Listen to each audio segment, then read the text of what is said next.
What's going on, guys? It's Bryce. We're back with another video, another commentary style video. Minimal editing, not showing my face, whatever, because we're trying to pump these out. In the last video, hey, it's doing all right, so we're going to keep it pushing. And today, we're talking about this situation going on with Lazer Dim 700 and Adam 22, and him charging him 20K for a link up. So we're just going to break this situation down, literally piece by piece. So before, I need a little bit of context before it happened. Adam 22 had a podcast episode with, I believe the artist's name is Rack Baby, correct me if I'm wrong, but they were talking about Lazer Dim 700, and I'm going to play parts of the clip here. I don't want to get copyright, so I won't play the whole thing, but essentially Adam was saying Lazer has to switch up his sound for mainstream success. You know Lazer Dim? Yeah, making weird music that people aren't necessarily accustomed to yet. Yeah, weird music. I mean, like, Lazer Dim's dope, but it's like, I'm not, in his current state, I don't think he's going to end up on the radio. Damn, how you feel? Well, I mean, let's just be real. It's not necessarily the most palatable shit for the mainstream audience. I can understand totally why the underground kids love it and the internet kids, but he might have to change a few things before it's like top 10 hit. I mean, started doing this thing right now. Ain't a lot of folk loving this shit, so shit. It's the best bet to keep it going. Why, you feel me? I ain't gonna lie, that lace max, that motherfucker. And as you can see in the video, other dude is pretty much disagreeing with Adam, but not really saying it in such a way. But I don't think necessarily what Adam says is the most wrong thing in the world. But I think that Lazer's already proved him wrong with Laced Max, which was brought up in the same clip. I think Lazer can continue to push this sound and reach mainstream success. Hell, he already is. I mean, he was supposed to go on a full tour, Live Nation sponsored, all that. Didn't work out for one reason or another going on with Lazer's personal life, but regardless, he bought out the tour. I mean, that's really what a mainstream success is to me. If you can tour with Live Nation, headlining, you're good. You're gonna make a lot of money. You are good. That's how I feel about it. But anyways, Lazer clearly had some issue with that whatnot, and you know, when Adam 22 hit him up, he said he wanted to, you know, let's go to them broken ass buildings with dirt ball, the shit you be going to. Lazer Dim says 20,000 and then posts on his story afterwards. Now, hey, I just want to provide a unique perspective real quick, because with the In The Fest, we have, you know, we've done a show with Lazer. It was dope. You can see some clips now. We did a fucking packed out, sold out show. Whatever. I was helping out with the show, so of course I met Lazer free of charge. But shout out him. You knew who I was when I saw him, so shout out. Just got a little flex right there. But apart from that, after the show ended, I done watched Mr. Lazer Dim 700 and Dirtball too. But I've watched both of them sit and meet and take a picture with every single fan there, bro. Every fan, until there was no one left that was even ready to talk to Lazer.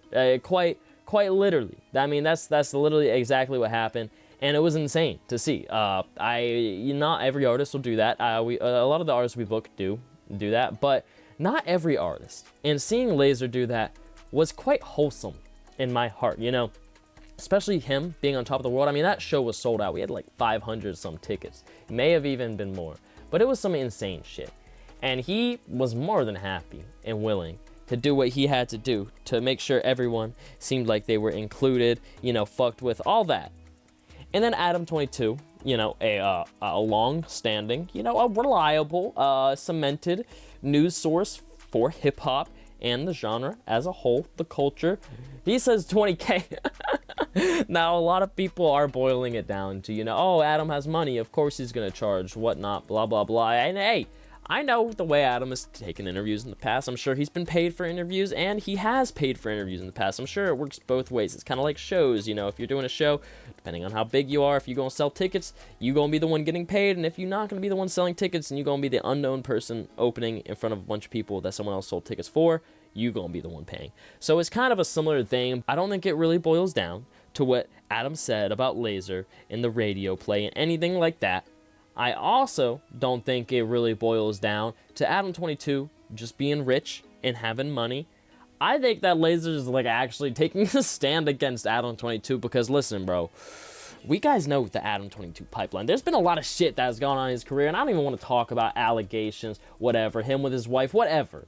But my point is that No Jumper really just isn't you know, the platform that it was back in the day. They're still doing their thing, and of course, like I said, especially with what Adam's got going on with his wife, he has enough money. He's good. All right, I'm sure he could afford the 20K if he had to. You know what I'm saying? Like, of course. But my point here is, you know, growing up, I watched No Jumper, you know, and we saw some of the biggest artists ever get debuted on No Jumper. I'm talking about, like, XXX and Tacion and all types of shit, Lil Pump, all types of shit. I mean, Trippie Redd, all types of shit. We remember all that. But it's like, at the end of the day, the year's 2024. It's not 2016, 17, 18 anymore. And it's kind of crazy to see, I guess, the trajectory that No Jumper and Adam 22, it just as a brand, has went on. And it's definitely, you know, a lot to do with the shenanigans and the allegations and the situations and the just shit that Adam 22 has been seen to get into. And, you know, you can make with that what you will.